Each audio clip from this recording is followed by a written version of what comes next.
Hello everybody, I'm Ian Abernethy, and in this video I want to briefly talk about the biggest mistake that I've made in my martial arts training. Oh, one of the biggest. Obviously I started when I was really young, I was just like a kid. I started because martial arts was something I found fascinating. I'd seen a few Bruce Lee movies. I'd got into, fair share of fights at school and stuff as well, so I thought, I should really learn how to do this properly. So there was a whole host of reasons that were attracting me towards learning martial arts. And I enjoyed it, loved it, and I did all of it. I enjoyed learning new things to get my belts, and and I enjoyed the workout of it, and I enjoyed competing. That was fun too, and I enjoyed the self-defense side of it. I enjoyed the whole thing. Now, obviously, as I learnt more and as my skills started to develop and I got more experience, I really started to hone in on the self-defense side of things. That was the one that I felt was most honest, most real, and appealed to me most. Now, there was a period in my 20s where that was the only thing that mattered. I rejected everything else. I didn't want to learn things just for the joy of learning a skill. I didn't care about keeping myself fit and healthy through martial arts training. That was of no use to me. I didn't care about the skills that would maybe apply to consensual fighting, fighting one-on-one, but maybe that didn't apply to self-defense. All of that, no, I don't care. Unless it has direct combative relevance to self-defense, I'm not interested, And I believe that was a mistake, because it didn't make me better at the self-defense side of things. It just meant I wasn't getting the other benefits that training could have given me. So as time went on, I started to realize the error of my ways, and I started to reconnect with the enjoyment of fighting with another martial artist, just to learn and have fun and decide who's best on that given day.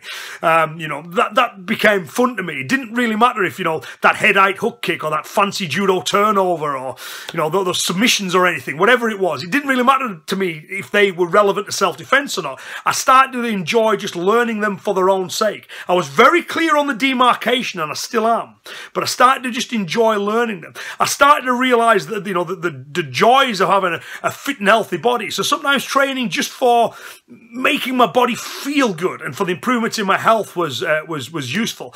I also reconnected with the fascination of just learning something new, feeling yourself improve at something, whether or not that thing has direct relevance to self-defense. And I feel this made me a more rounded martial artist.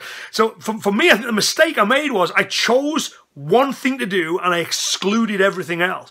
And I think that's a mistake. It was a mistake for me.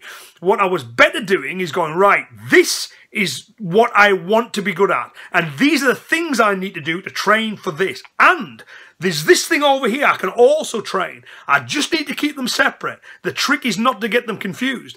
But there's so much that martial arts can give you.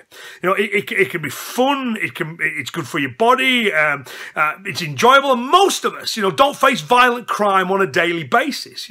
If you do, that's lifestyle issues. More than martial arts skills. I mean, we want that there, but we need to acknowledge that being fit and healthy is probably more beneficial to you on a day-to-day basis than those self-defense skills. So don't exclude that, And the art for art's sake, don't exclude that either. When I came out of that period, I started to enjoy doing my kata again, not just for its combative value, but just because I liked the way the kata made my body feel, and I liked improving the kata. I like feeling myself getting better at these things as well. So, yeah, it's a question I'm often asked. What do you feel if you could change anything? What was a mistake in your training? I think that's the big one. I don't want to have everything blurred together, as I see so many martial artists do. Self-defense is not consensual fighting, is not art, They're all different. But we can do all of them, and we can benefit from all of them. And I think it's a mistake to exclude any one element, because it makes you a very one-dimensional martial artist, and it cuts you off from the massive benefits that martial arts in its widest possible sense, can bring to its practitioners.